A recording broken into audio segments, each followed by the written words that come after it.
Hi guys, അപ്പം നമ്മുടെ soil clay വെച്ചിട്ട് നമ്മൾ കുറച്ച് സാധനങ്ങൾ ഉണ്ടാക്കാൻ പോവുകയാണ്. നമ്മുടെ സോയിൽ ക്ലേ വെച്ചിട്ട് പാത്രം, ചപ്പാത്തി, പാത്രം, നെയ്യപ്പം, നമ്മൾ ഒരു ചപ്പാത്തി ഉണ്ടാക്കി വെച്ചിട്ടുണ്ട്. ഇനി ഒരു പാത്രം നമുക്ക് ഉണ്ടാക്കണം. നമുക്ക് പാത്രം ഉണ്ടാക്കാവേ. പാത്രം ഉണ്ടാക്കിയല്ലേ?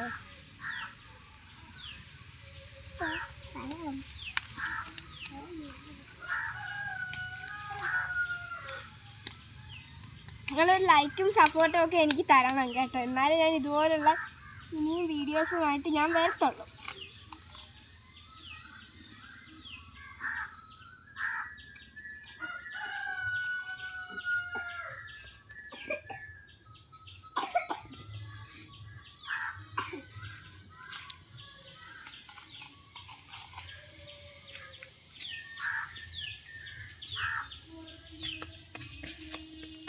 നമ്മുടെ ഒരു കുഞ്ഞു പാത്രം റെഡി ആയിട്ടുണ്ട് ഗൈസ്. നമുക്ക് ഈ ചപ്പാത്തി എടുത്ത് ഇതിനകത്തോട്ട് ഇട്ടാൽ നമ്മുടെ 3 പാത്രവും 3 ഭക്ഷണങ്ങളും നമ്മുടെ റെഡി. ഇനി നിങ്ങളെങ്ങാനും ഇങ്ങനെ ചെയ്തിട്ടുണ്ടെങ്കിൽ കമൻറ്റ് ചെയ്യണം കേട്ടോ.